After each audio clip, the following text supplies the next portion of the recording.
Alright, hello, welcome to episode 3 of Half-Life Alyx. I'm still deciding whether or not I want to keep going with the developer's commentary, but I like them so far for the most part.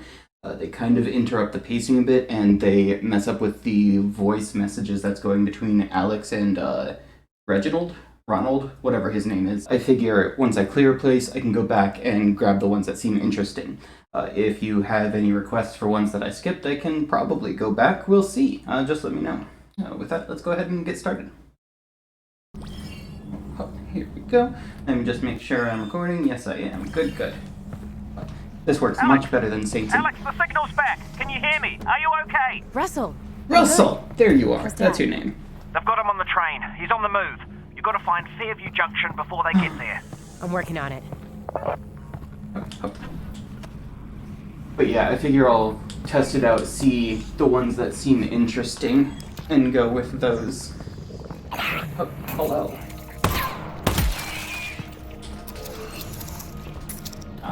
Yeah, I love the loading and stuff. So anything on this. happen when you cut out? You're not gonna believe this, but I ran into Tell me about it. A Vortigaunt? What was Oh, he you doing? shy little baby. There you go. I think he escaped from And the I see compound. your belly too, or the What little did he say? balls. Thank You ever you. meet a Vortigaunt? He said crazy Vortigaunt stuff. Yeah, Vortigons are really cool because they don't see time in the same way that we do. There we go. I lose my gas mask in between sessions when I turn off the game, unfortunately. But that's okay, they're relatively, that's not what I want. Hello, little baby, how are you doing? Yeah, this is a nice little show don't tell sort of thing where it's like, hey, look at this big old weak spot right here. Can I hit you? You are not circuitry at all. Really? Oh, I'm too close apparently. There we go. And of course, wasting ammo. Like they didn't just give me a whole clip. Oh, that's just that closing. Okay, so there's 3 armored head crabs here. I kinda like them. Let's see what it is. Really nothing else here, so I'll go ahead and start with the first one while we're doing this stuff. But yeah, like, the interactions between Russell and Alyx, honestly, I love them, and it's way too much work to pause this, and I can't resume where it is. It's just start over from the beginning. We spend time on every game design element thinking about how the player is expected to learn of its existence and understand its details. Some design elements are so important that the game experience will break if the player doesn't understand them, while others may just be fun diversions or rewards for exploring the game's systems. Any required element will require work on our part to teach the player. In Half-Life, we try to teach elements in ways that feel as natural as possible, entwined within the core flow of the game so that you don't feel like the game just stopped to teach you something. We don't always succeed, but the attempts usually lead us somewhere interesting. In this case, we need to teach the players about the armored head crab. The key elements that we want them to understand are that the head crab is invulnerable on the top, but has a weak spot on its belly. We would also like the player to learn that the head crab exposes its weak spot right before it jumps. But this isn't required. The player can fall back to shooting the weak spot as the head crab scrambles around after a leap. Okay, alright. Oh, that Vortigaunt I met? He did give me a head crab to eat. Oh, great. What did it taste like? Tell me how you... Russell! I didn't eat it. Right. Of course you didn't. No, that's the right decision. Oh, Shotgun gate. that zombie has a shotgun. Give me your shotgun. We'll take your ammo at least. So I don't have to loot that when I'm down there. 'Cause, yeah, this definitely isn't gonna be a trap or anything. Oh, no. Oh, cool. This is still open. Oh. And, alright. Prost! Let's see what this says. One challenge we always face when giving a new weapon or tool to the player is ensuring that they collect it before moving on. In these cases, we try to establish some kind of gate that the player can only get past using the new item. Lies This and can be slander. especially tricky in cases where we are giving the player a new tool that doesn't fundamentally change their capabilities, as in the case of the shotgun, where almost everything that can be done with the shotgun can also be done with the pistol. In contrast, the pistol gate, where the player had to acquire the pistol before being able to shoot the lock off of the fence back at Russell's lab, was simple to design and execute. For this shotgun gate, we not only needed to ensure that the player collected the shotgun, but also that they learned how to load it before proceeding. Why? We playtested a number of approaches to teaching the reload mechanics during combat, That sounds like and a challenge. repeatedly found that it didn't work. When faced with learning a new, complex task under duress, players would retreat back to using their pistol, which was a known quantity to them. Ow. I was about to be like, oh, that sounds like a challenge. I'll just use my pistol the entire time. But then you had to say that most people do that. So, I'm just gonna succumb to peer pressure here.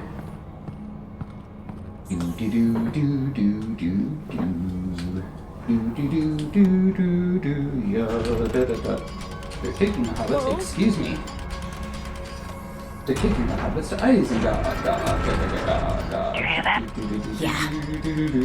Let's get this shotgun More? and get out of here. Yeah, that's good.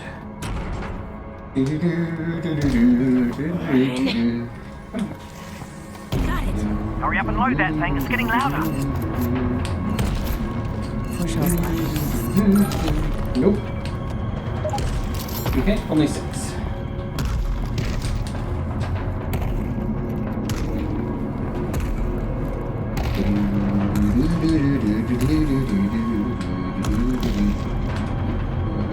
Yeah. Are you gonna actually burst open or something? Are you waiting until I have the shotgun out? Oh, it was waiting for me to do that. Sorry. You didn't see anything. Hey. Hello. How you doing? We did it. I love this gun. You would. Alright, it's not too bad. And that's just to the left. This is up, that's down, and to the left. So it's really like convenient. I can just be like, ah, what's that? Sort of thing. But now, which way do we go? Looks like that way because of that. Just while Once I'm the player has exploring. collected the shotgun, they are only halfway through the shotgun gate. Next, they need to learn how to reload it. To drive home the necessity for the player to learn how to use this new weapon, we added an incoming threat, using a variety of audio and visual effects to sell it. While our goal is to make the player feel like they have a limited amount of time, the time pressure is entirely fake, and everything proceeds based on the player's progress in loading the shotgun for the first time. Once the shotgun has been loaded, a short timer starts, after which zombies burst through the walls. If the player happens to look at the walls before that timer is up, we abort the timer and introduce the zombies. The combination of a timer and a look trigger is a common trick used in places where we'd like the player to see a neat visual moment, but we can't wait forever and the game simply won't progress. That makes a The lot of breaking sense. of the walls by the zombies is the There you final go. step in You're opening welcome. the I hope you shotgun enjoy gate. it. Having new enemies open the way forward when they enter the player's space is a fairly tried and true method, but it's never one we're particularly happy with. It's always a bit too convenient and lacks agency on the player's part. But in a setup like this, which contains a novel puzzle, a new weapon, and its that's associated mechanics, plus an Did it ambush, drop anything? we're already Jeez. dealing with a I lot don't of even design know. complexity packed into a small Oh, space, I don't and know. further additions would complicate the scenario even further. Right? Well, like something like that is good to know. I just like the general game design philosophy and everything, learning about stuff. And it added some content while I was just kind of sitting there. But like this one, I don't know if there's a voice thing that's going to trigger when I'm right here. So I have to go all the way here to that, what is pretty obviously a gate, and then go back and get them, you know? Because honestly, the shotgun design is kind of The interesting. visual design of the shotgun included a number of challenges. Shotguns in games are Oh, it's generally AI voice powerful, lady. and we communicate that power Jane. with bulk. As a result, they're big and held in 2 hands. But our experiments with two-handed VR weaponry didn't reach a level we were satisfied with. When holding a two-handed object in real life, No. the object itself provides a physical connection between the 2 hands, and that constraint allows players to stop thinking about it consciously. Yeah, like holding it addition to together providing as physical opposed to the feedback. free movement. In VR, without that connection or feedback, we found that players had to keep maintaining their own internal sense of how they were holding their two-handed weapon, Okay. or they dripped their hands into positions that were hard for us It's to good, I think. reconcile. As a result, Yeah, like, our if you're two-handed holding a weapons shotgun like required this. players to play along more than we liked. Since one of our core goals with Half-Life Alyx was to allow players to fully immerse themselves by ceasing to think about what they were doing in real life, we decided to focus on single-handed weapons, including the shotgun.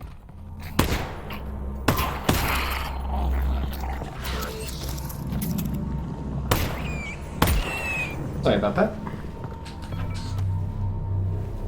Yeah, don't care about the shotgun enough to go through all that.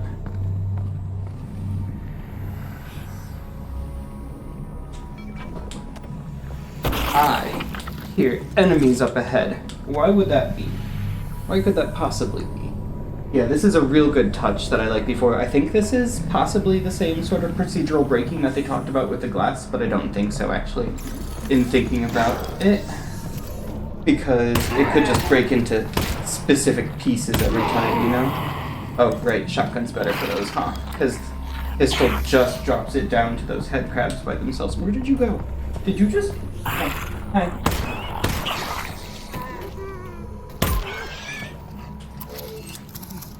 Oh, this one now. Come on. This is good practice for later, right?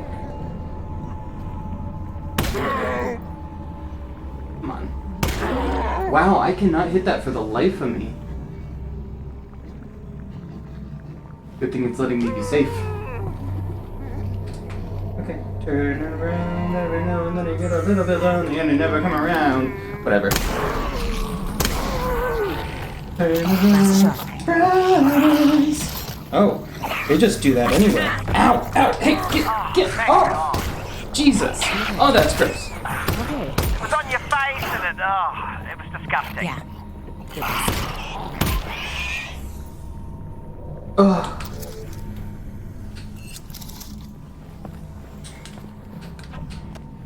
First time that's happened, though. At least there wasn't an achievement to really rub it in, you know? Oh, hey. Upgrade station. The bricks are the key to it all, really. But you never come around. What?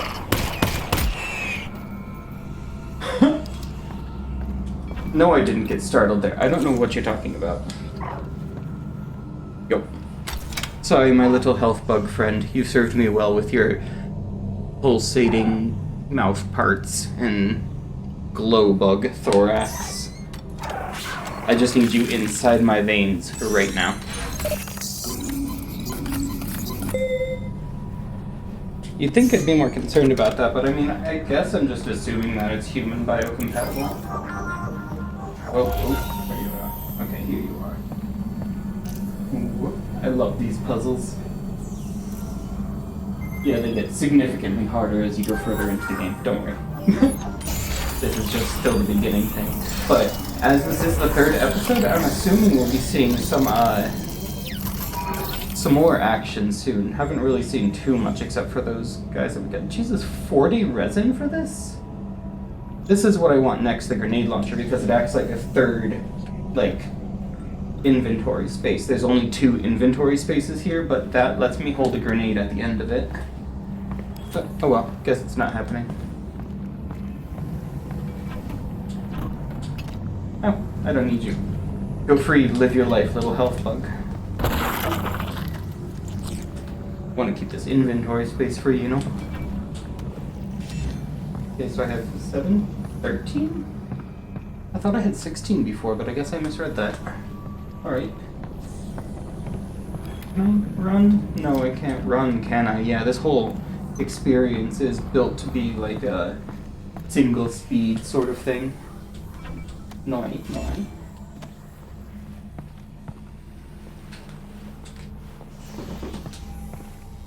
Around every now and then I get a little bit lonely. Hey there, how you doing? Definitely didn't see you coming.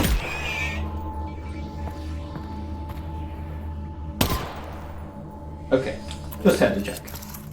That let me reload too. I missed? What's this? Literally first time in the game that I've actually missed doing that. Does this fall? That is not full. There's room.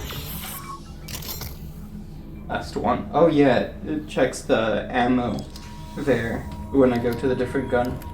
Nothing for that one, obviously. Turn around every now and then we get a little bit bright eyes. Sorry, it's stuck in my head. I'll try not to get copyright struck for being just too good.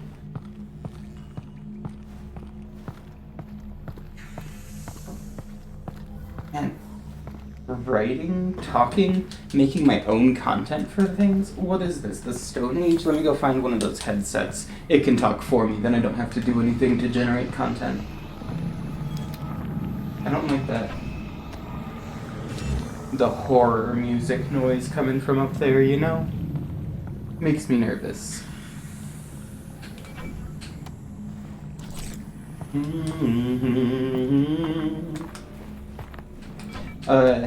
I believe I said, either in the first or second episode, that I'm really familiar with the beginning of this game.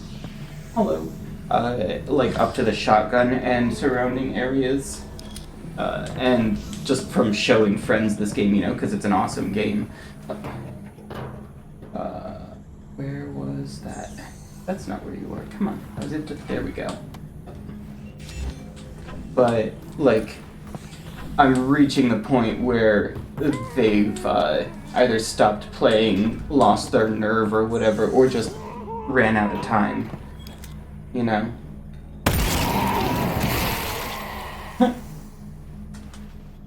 But this is very quickly reaching the point where... Oh, goody. Too dark.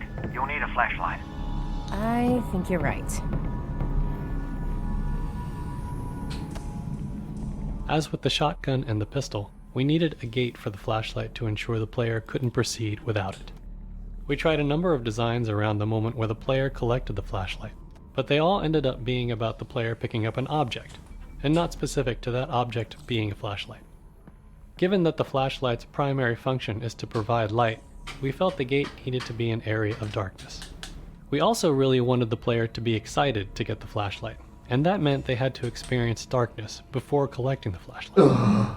This turned out to be an interesting challenge, because we already had many poorly lit areas prior to this, and now we needed an area that was so dark that players would correctly interpret it as a gate. Our initial implementation was simply to ensure there were no lights within the hallway. Unfortunately, playtesting immediately showed that wasn't enough. Some VR headsets had extremely low black levels, and on those headsets, enough light bounced in from this lit area to enable players to move forward. In addition, our low ground fog provided just enough contrast in the dark hallway for players to make out the scene and stumble through it. Even once we removed fog and bounce light in this area, we saw yet other ways that players tried to move forward. Some players would fire their pistol repeatedly, using the muzzle flash as a strobing light source. Others would use the teleport targeting UI to probe the room, because at that point in the project, it had a small light source attached to it. In the end, we disabled muzzle flashes inside the hallway, and the teleport UI lost its light. The final step was the addition of some dialogue from Alyx, commenting on the darkness and her need for a light source. This was aimed at solving a perceptual problem. Up until now, our game has taught players that their goal is to continue moving forward. And any time that forward progress is blocked, it's because there's something in the local area that needs solving. Given that structure, it's entirely rational for players to do everything they can to find some way to see in the darkness ahead. Alyx's dialogue is aimed at telling the player that the game has recognized their attempts to move forward here, but the solution lies elsewhere. Subsequent playtesting showed us that this dialogue, coupled with the brightly lit area containing zombies off to the right, helped tug players past the darkness entrance and on towards the flashlight. Alright. Yeah, this whole darkness gate area that they've been talking about is pretty much where my experience with this game stops, except for my original playthrough, which has been, like, odds maybe half a year ago at this point. Like hacking and environmental puzzles, toner puzzles like this one are often used to relieve tension from combat and engage the player's mind in a refreshing way. This puzzle introduces a new junction type, which has 2 inputs and 2 outputs, as well as branching circuits. Functionally, it's just a simple airlock. Only one of the main combine gates can be powered on at a time, with an additional wrinkle that the smaller side gate on the return path must be powered down separately. In addition to providing a break between hectic combat encounters, this puzzle is a gameplay mechanic refresher, since it's been some time since the player has seen a toner puzzle, and the next ones start to ramp up in complexity. Nice! Oh, look at that. Hacking the system. Anyway, sorry. Because this is gonna start being bad. Oh, 2 rings. Oh. Hey!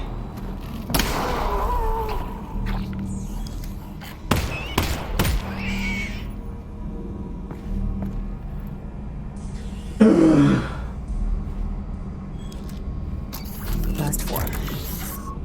Last 2 shots. Yeah, this is it. This is where people are like, oh, nope, I'm done. Just set it down.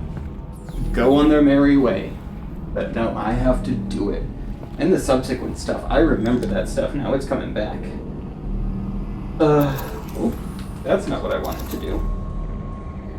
Okay, I have 3 shots left. I'm gonna start fresh in this area, so let's see if I can trigger anything.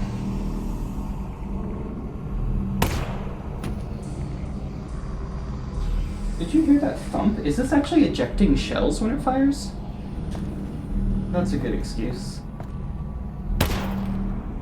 It is! Look at that! Oh, that's so cool!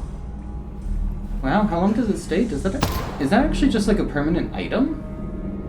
Oh, that's so cool. Alyx, you continue to amaze. Oh, no. Whatever, still, that's an incredible amount of detail. Alright, you ready for this? Let's do it. Whew. It is dark. Everything all right? Nope, I'm good. I'm good. Nope. Good enough for me. Hey, shotgun shells, look at that. Oh. Oh, thank God. Cool. Oh, I like how they do. Where are you? There you are. Oh. Oh, they don't show up on the thing, do they? Oh, and they are incredibly tough. I do not like that. I do not like that at all.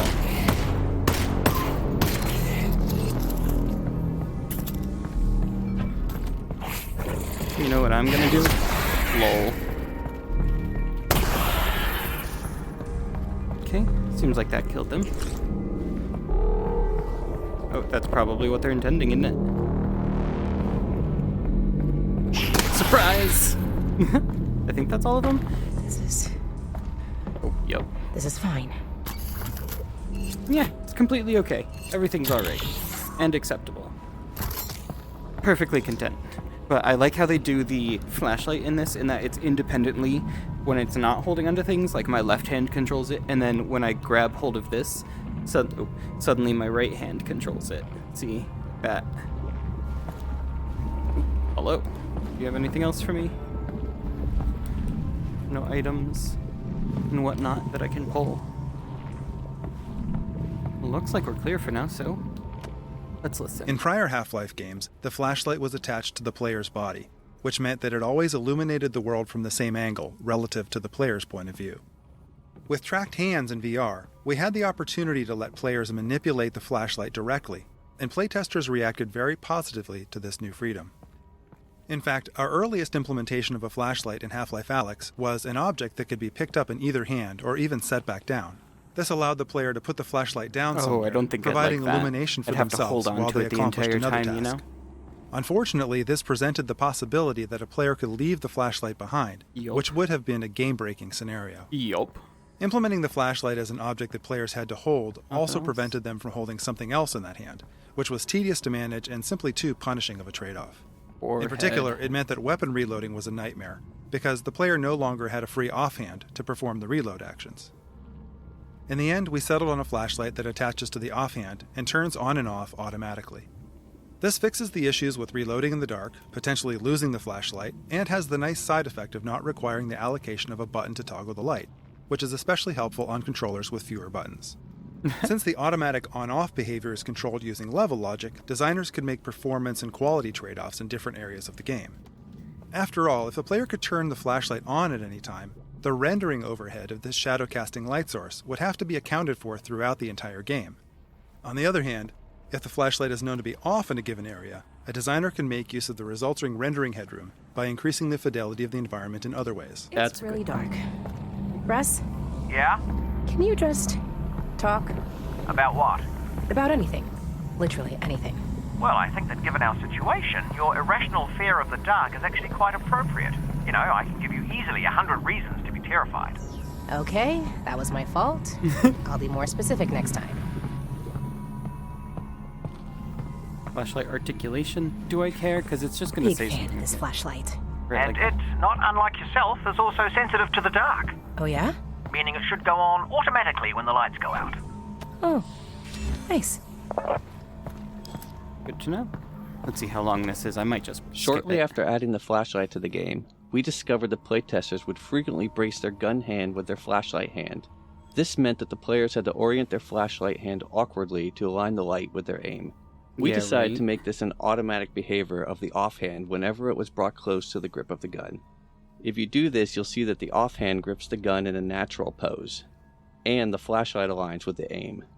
In fact, if you look closely at the end of the flashlight, you'll notice that it has a ball joint. This allows the flashlight to articulate based on whether the offhand is gripping the gun or not. The ball joint has 4 different orientations, one for each gun, and a neutral orientation for when the player is not supporting the gun to aim. These 4 orientations ensure that the flashlight is always pointed in an ideal direction for the player. In one-handed mode, the flashlight attaches to the gun hand at an orientation that is ideal for all scenarios. Alright. That was interesting. And yeah, it does have these... Here, some more light sources. It does have these really cool little effects on there and everything. I just love all the little details that are put into this. All the little things like the articulating finger joints. See, they didn't have to put in something. Oh, that's so cool. You can actually see it in play. Oh, wow, look at that. And then it like triggers that way, like pulling forward. Oh, and it reads it with that little like... See the little contact point there? Yeah. Sorry, this is actually really fascinating. Anyway, continuing on. Oh, this is back the way we came. Good, good. Did I? Yeah, I just needed the... I just needed that flashlight from there, nothing else. And then this needs triggered. Hopefully there's no more enemies here waiting for me, cough cough. Oh, maybe there actually isn't, I don't know. You saw nothing. Nothing at all.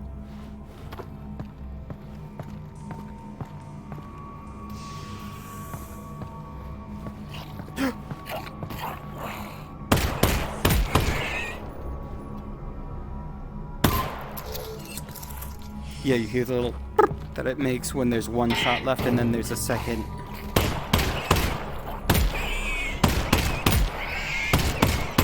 That would be why that explosive thing was there, huh? Yeah, and then there's that ping that happens when it's entirely out. But that would explain why there was that explosive canister there that I, of course, used to destroy one enemy before. Oh, that's where it came from? Oh, well, it's nice that they put that detail in there at least. Oh, joy. All right, Russ. Really need you to talk again. Absolutely. Be specific. Before. What was life like before the Combine? Ah, excellent. Alyx, have you ever heard of a club sandwich?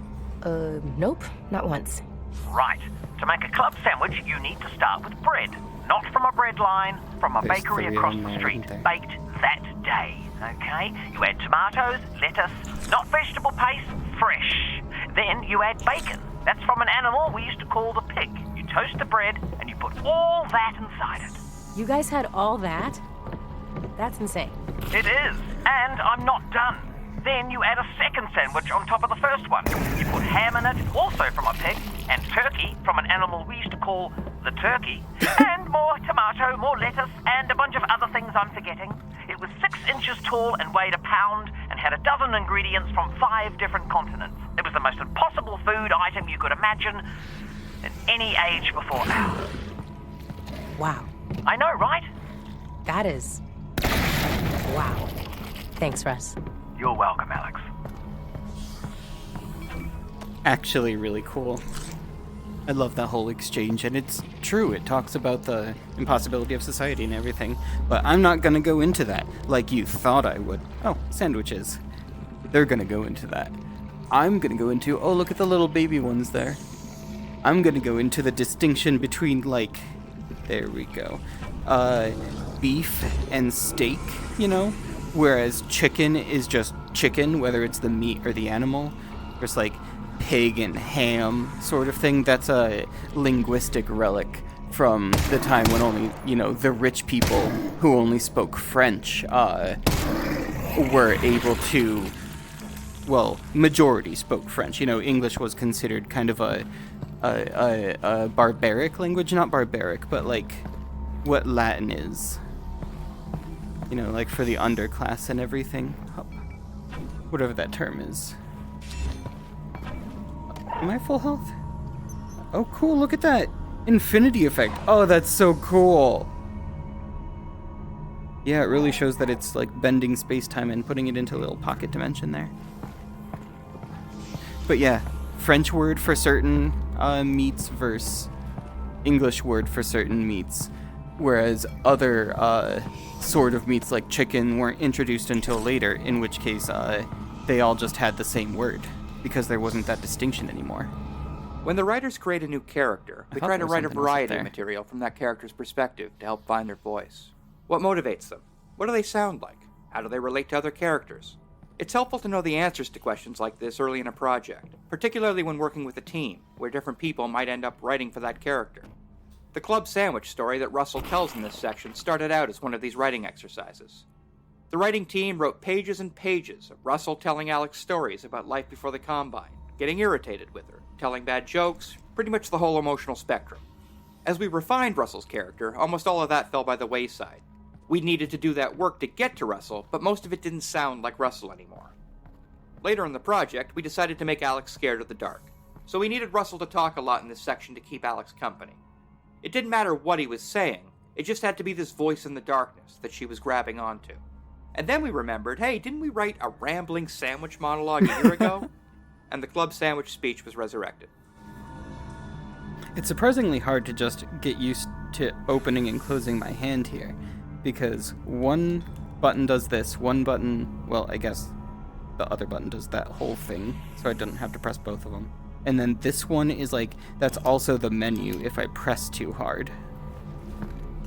Anyway, let's do this. Oh, goody, this bit. Gucci. We Gucci. I don't see anything down here. Do it.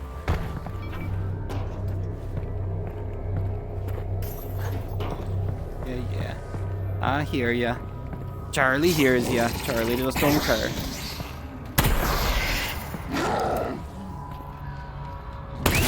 I actually got it this time. Look at me go. Getting better and stuff. Anyone else? Hello, how you doing? Oh, you don't have a thingy, do you? You have one of those, though. No one else?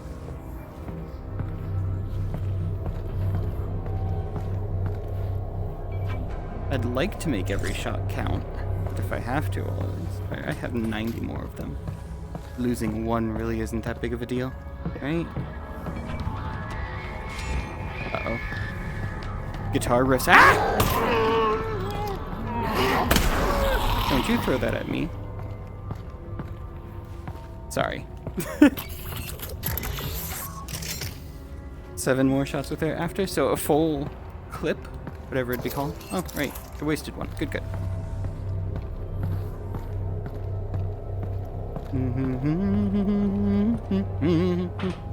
Can I have another one of those, voice monologues, maybe? It'd be great to hear someone else here. I hit you. You can't lie to me like that. Lol. Thank you, but this is what that's not what I wanted. This is what I wanted.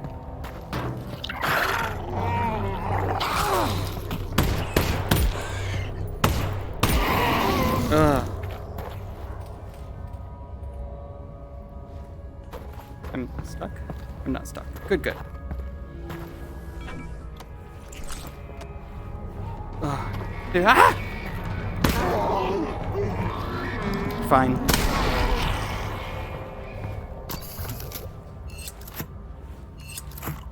Three shells left.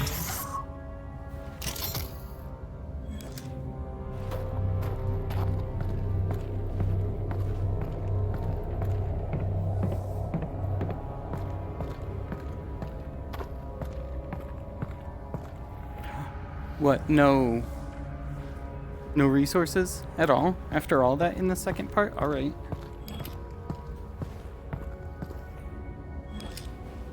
I feel like there's gonna be another. But see? I can just go like this. And it's great. While keeping my gun out and being warned of anything. Or at least, security blanket sort of thing. Alright, is this a loading screen? Let's find out. Nope. Excuse me. You saw nothing. Nothing at all. My farmers. What? The bristles don't move? Come on, God, what sort of game is this? Oh, here we go. This is a loading screen. It's a shame you can't see these intricate 3D model maps that I have like a bird's eye overview of during the loading screen. It just gives that like matte thing there. Oh good, same room. Any items? I'm like one hit down on the health. I don't really know how these hearts work. Like that doesn't look like a half health. Is this not dark enough for you?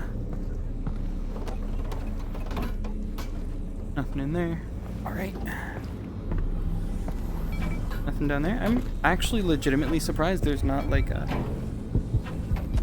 not a resin in here anywhere. Okay. Alright. Wait, is that a dead Combine soldier? Yeah. When you guys were off stealing the reactor, I saw the Combine moving supplies in here. So, I guess they're interested in this place again. Right, we'll keep an eye out. Something's definitely up. Interesting. Yeah, they have like headsets and then the eyes and such. A rebreather and everything so that they can breathe our oxygen. I'm assuming that's what it is, given that they have these canisters here on the back. Let's get you into the light. Interesting. Very interesting. Alright, anyway. Anything else here? Doesn't look like it. Guess I'm going down. Oh.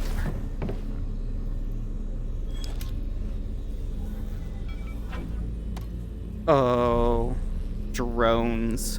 I remember this. It's good. How much? 2. Nope, guess I'm doing this.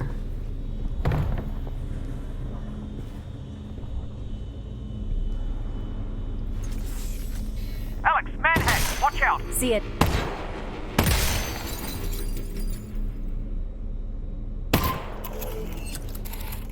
Alright. Now, to explore the shiny things. Was that quivering there? How is this not dark enough for you, flashlight? Come on. Trigger for me. Played it up like it was this big thing, like, oh, it can sense when it's dark and turn on and off, so I don't have to murmur, but...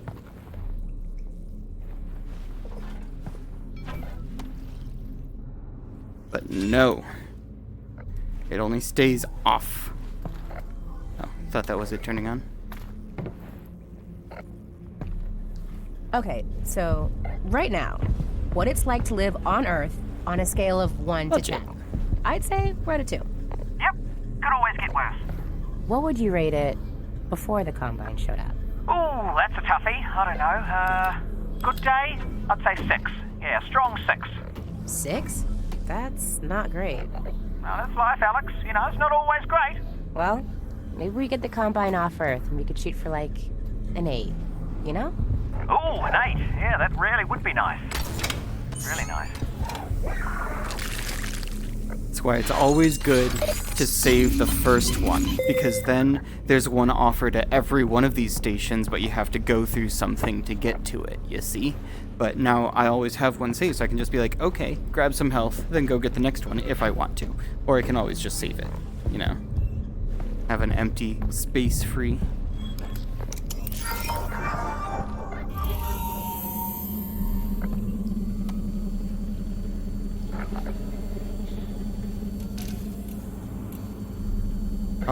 Oh. Okay, I was supposed to see which icons those are, huh? Yeah, Yeah, because you connect them, don't you? So, like, those two, those two, those two. Alright. Only have to memorize those two, because this one's close enough. And then these two are just the ones that are left, you know? That's what I was talking about with the maths shortcuts before, too. Oh, that's its radio that keeps doing that. Alright. Yeah, like you don't have to memorize everything about a thing. Just like the metadata.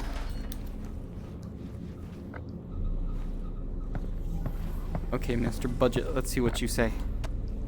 When building a Half-Life game, we try to start playtesting as soon as we can, even when we only have 10 or 15 minutes of gameplay built. We find it extremely helpful to see how players are reacting to what we've made as soon as possible. One of the major ways playtesting impacted Half-Life Alyx was in revealing how players reacted to the density of interactive elements in the world. Before we began, we were already aware that players would likely spend more time paying attention to the details of the world around them in VR, but we were unprepared for how significant this would be. Seeing some players spend 30 minutes messing around with a single interactive object really opened our eyes. As a result of those playtesting observations, we spend much of our development time focusing on the environment around the player and the level of details and interactivity to be found there. It might seem surprising that we didn't start with the assumption that we wouldn't need to spend that amount of time on the world, but the reality of game development is that we always have a finite amount of time to build a game and we're always making trade-offs. In the ideal case, we spend our finite time on whatever contributes the most to the player's experience. So, playtesting early and thereby getting a better sense of what elements are contributing to the player experience help us understand where to spend the limited time we have. In this case, those early playtests told us to significantly increase the amount we should budget for creating the world details and interactivity. Goddamn right you should. That is easily what makes this game one of the best games I've ever played. In that there's just so much, like, oh, hi, didn't even see you there. Anyone who's watching the recording and saw that, yeah, I don't believe you. You're such a liar. I mean, I guess that's the way I'm supposed to go, so I'm gonna check this way first. Oh, literally just a closet. Prost. Shuka, shuka, shuka. Look at this. It's still so pretty. And, like, the bubbles get bigger when you shake it, and, like, it settles when you hold it still. I can't hold it too still, so there's gonna be a level baseline level bubbles. Like, then I go like that, and it's just all over. That's all. Sorry. Can't hold 3 shotgun shells. No, no, no.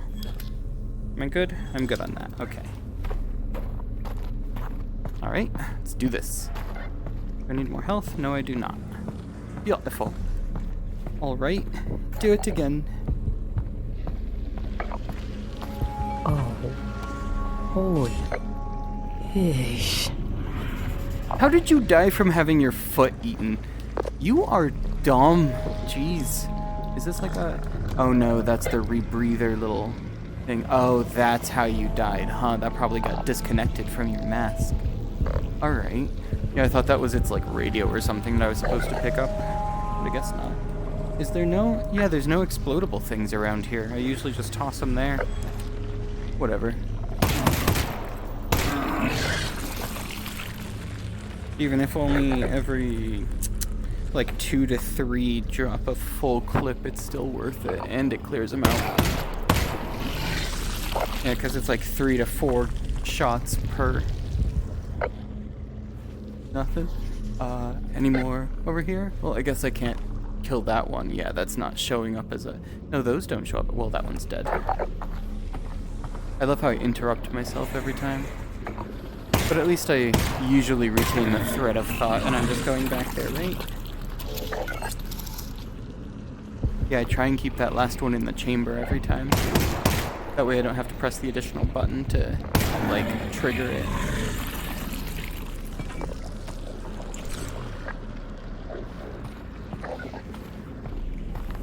Barnacle sounds. Barnacles are a unique enemy type in Half-Life Alyx in that they are static and often situated above the player's natural view direction. During testing in confined or dimly lit spaces, we often saw players walk into barnacle tongues without noticing them. One way we addressed this was with audio. In particular, we made idle barnacles emit subtle breathing, croaking, and grumbling sounds like the following.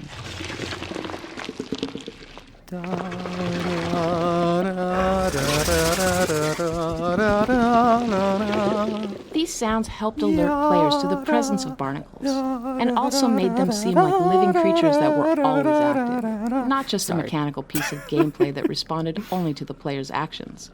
The head-related transfer functions available in Steam Audio were especially helpful, as they made it possible to accurately spatialize barnacle sounds so that the players could tell that the sounds were coming from above. True facts. I don't know how much of this is showing through in how you're listening, but like the spatial sounds of this are fantastic. I can distinctly hear when things are like to my right below me, you know? Literally not a single one dropped anything. Okay, I take back everything I said before about that. That looks like the way to go. Let's do that. Listen here while doing that. I want to trigger anything, you know? Early incarnations of manhacks were frustrating to fight in VR, since their audio was not providing enough information about their location. They seemed to appear from nowhere, and even when close to the player, they lacked a dramatic presence. We tried a variety of layered sounds with varying distance fall-offs, but this often created more confusion, especially when multiple manhacks were nearby. Our ultimate solution to the problem consisted of two parts. The first was to make manhacks emit the following alarm-like warning sound when they first came into range or were deployed by a Combine soldier. Oh. The second part of our solution was to add more aggressive looping sounds with short fall-off distances. The short fall-off of these sound loops meant that this specific component of manhack's sound treatment would only be audible quite near the player. Thus, when players heard these sounds, they knew that manhacks had begun hunting them, and one or more was getting close enough to be of concern. Well, good to know that there's going to be some drones here. Some manhacks. Oh, hi. How you doing? Manhack! Come on. One left, goddamn.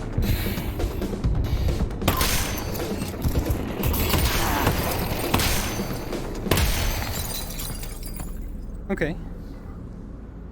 Not the worst thing. Could have happened. Access to this block is not permitted.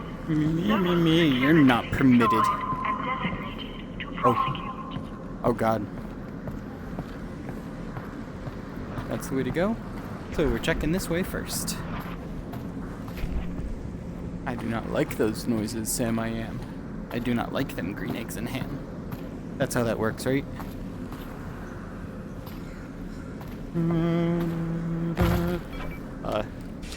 That thud from upstairs. Okay, seems like we're good here. I'm just gonna keep my weapon out, just out of, you know, worry.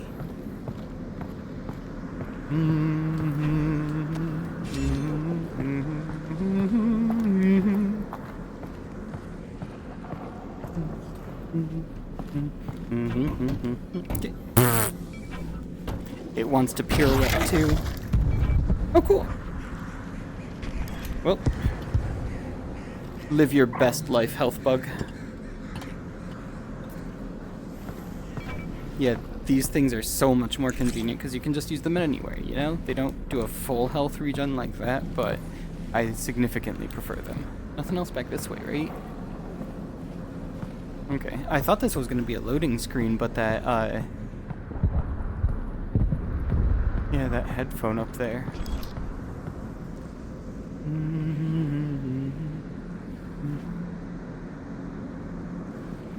Oh, is this all the aliens biology we've been going through? Before Final Out was added, the cramped dark area of this level did not take players very long to traverse.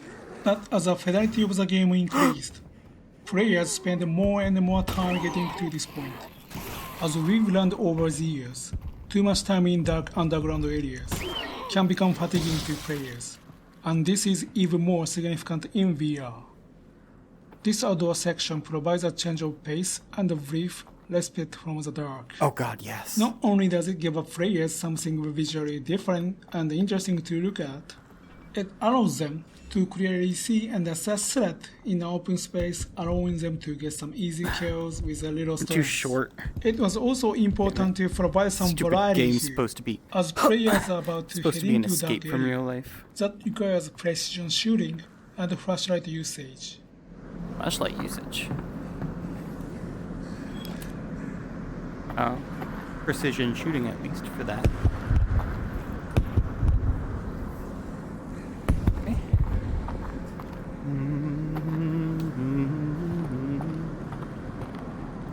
That's an enemy.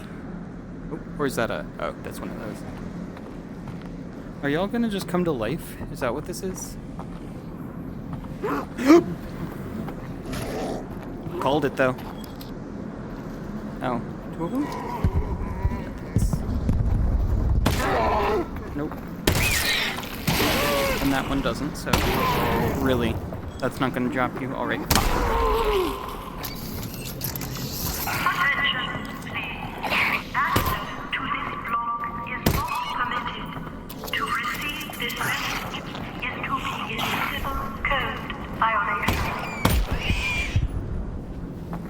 Okay, let's see.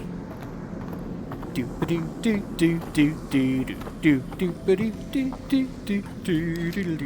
taking the hobbits to Isengard. God.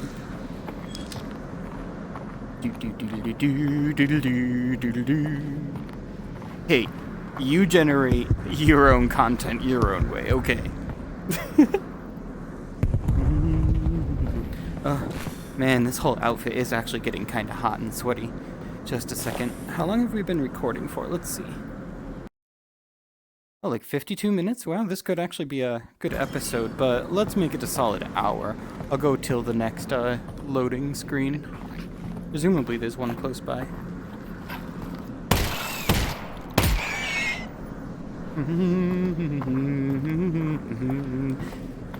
Yeah, gotta do that long let's play, you know? Those long plays.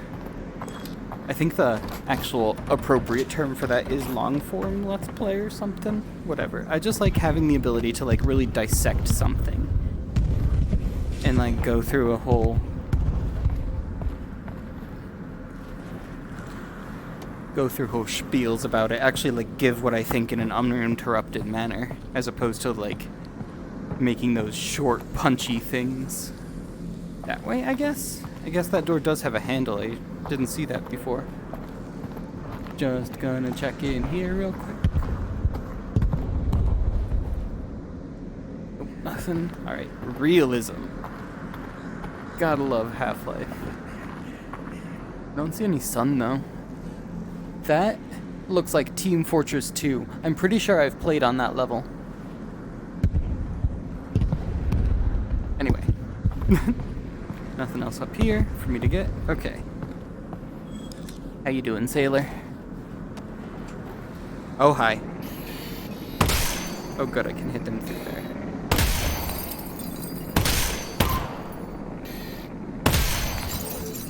That would have been the perfect amount of bullets if I didn't miss that one time.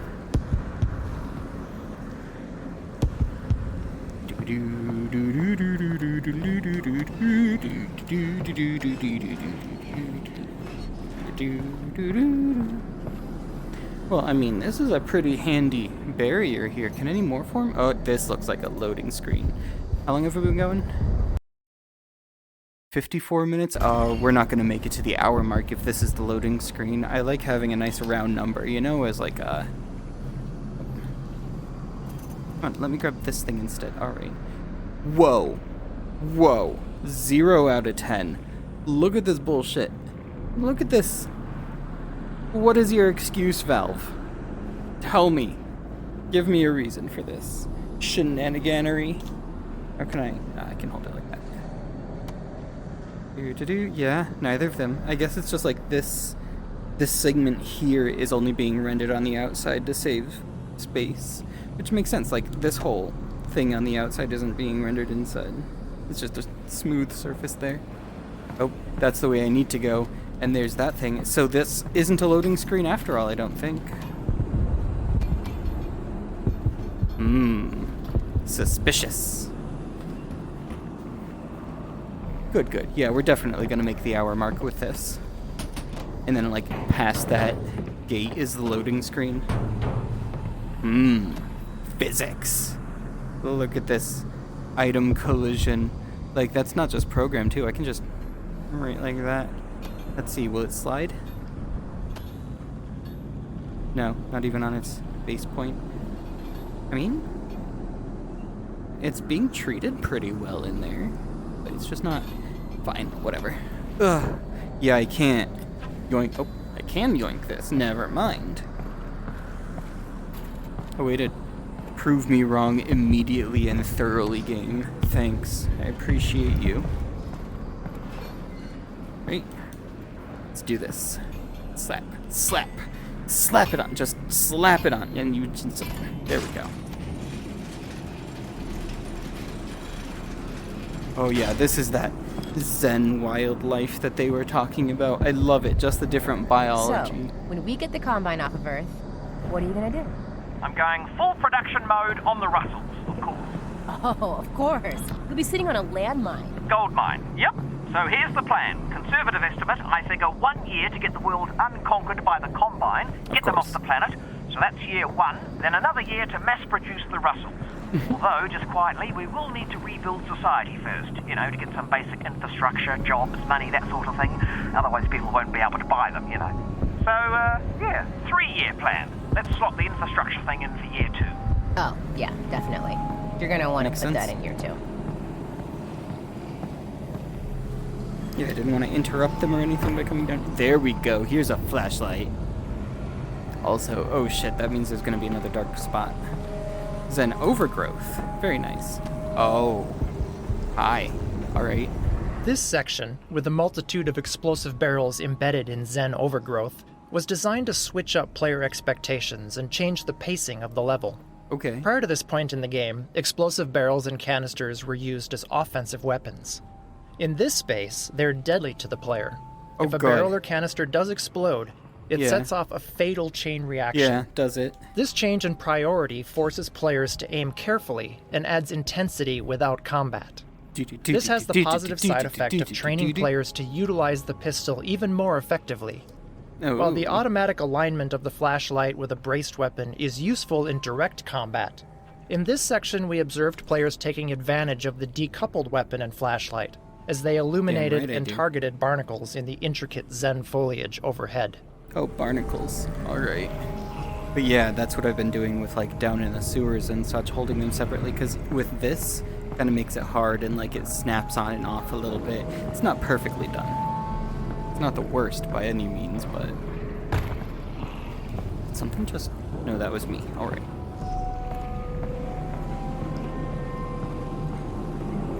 Oh, there they are. Yup. It's a hard knock life. Or... Oh, yeah, and I can't hit those. Okay. Oh, careful, careful!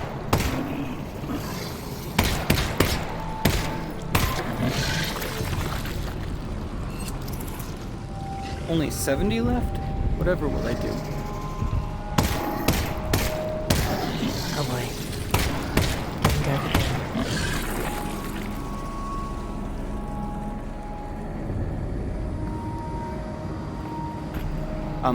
Oh. Thought I was grabbed by a barnacle there. Oh, you're pulsating in a way that I really don't like.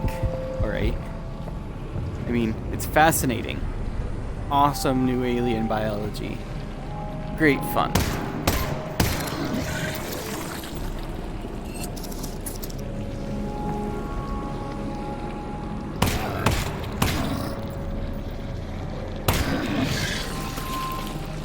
Man, not a single one of these are dropping anything. It's the worst.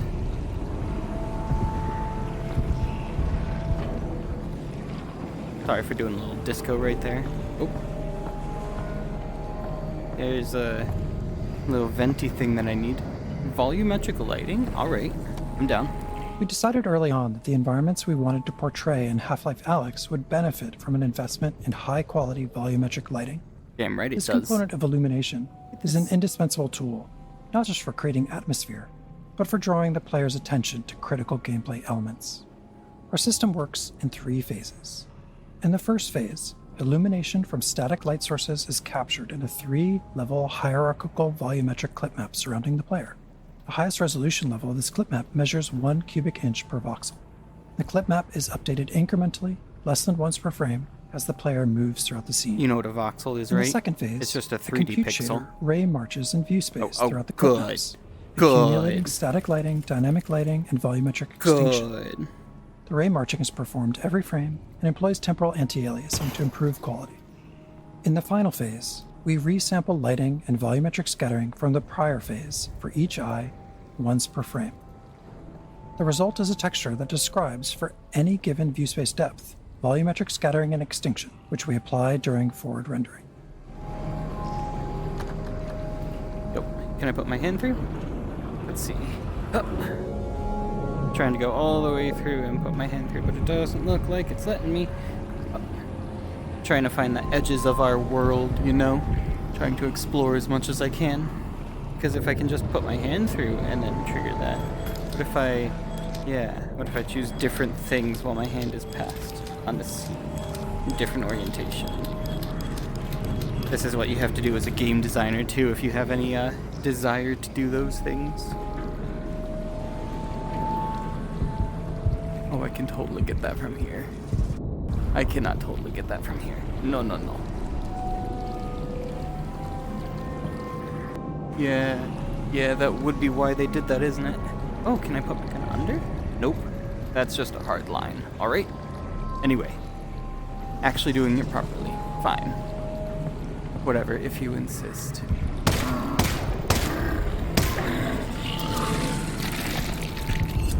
Oh, good. Thank you. Finally, one drops ammo. So, this whole 3-year Russell plan. You think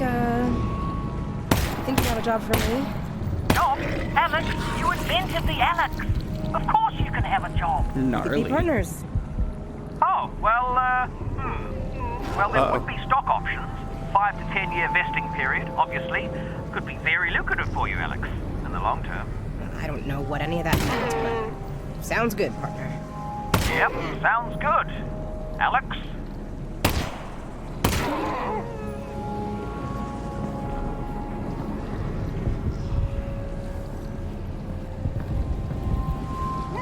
Is that a weak point, or is that something that the thing's wearing?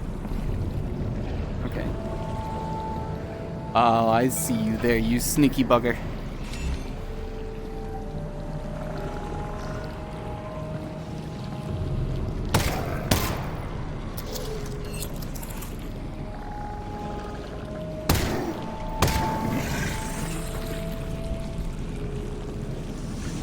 Did you die?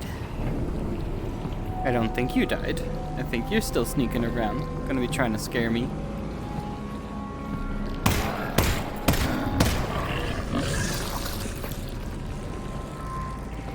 Oh, I didn't even have to go that way, did I? Ooh, whoa. My hand moving around freaked me out more than anything. Yeah, you're definitely still alive. I heard that gibbering. Just enough. Good.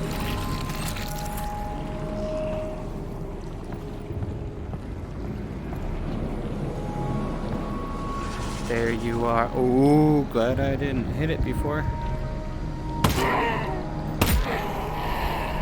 And now you're here. I think that little head crab is here now. Is it not?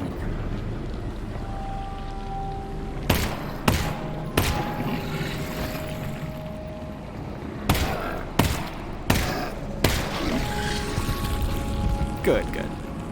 Okay, so there's definitely action in this this episode, like I promised, just not exactly what I was expecting. Oh, that means one more shot, huh? When it says 2. There you go. Merry Christmas. Happy Hanukkah. Happy Kwanzaa. Through the bottom, please. You know what? I can just grab it, right? Right. I can just grab it. Come on, I'm right. There we go. Thank you. And one up there. Yeah, screw bending over to grab things. Is that one over there? No, that's just a blue glowy thing. I don't see anything else in here. Alright. Let's go get that valve. So I guess I'm gonna have to... Hey, brah, how you doing? Can you come over the pipe there? No. There we go. Whatever. Right. Another barnacle up there. Oh, good. Another syringe. Look at that! And I'm full, so I can finally use it once. It's a shame you won't be able to see this, because it's actually quite cool. Anyone here? What's that buzzing? Alright, anyway. I see this, and then I press prepare the health injector. I just do like a chunk, and it pops out. And then I have to jam it into my arm. Oh, that's the good stuff. And it's done. Don't do drugs, kids. Stay in school. Do school, not drugs. Something.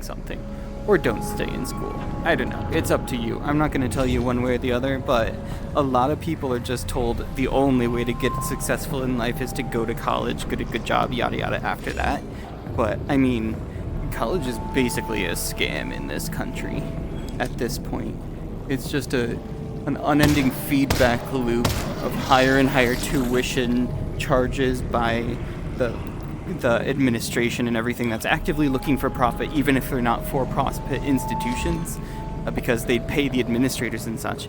And then that is balanced with a federal government that's just like, okay, I'm gonna let 18, 19-year-olds who haven't had more than $1,000 in their lives, most likely, have unlimited amounts of money that is not dischargeable. No.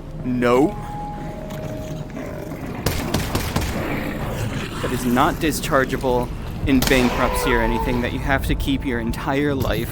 It's literal wage slavery and keeping people enslaved for that. That's all.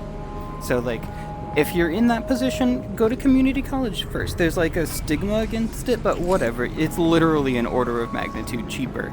And then you can transfer to a 4-year after getting all of your general education stuff out of the way. This is all for if you're in America, obviously. Sorry about that. Not to point out where I am or anything too much, but this is all kind of like specialized knowledge, just in case. I don't need any health.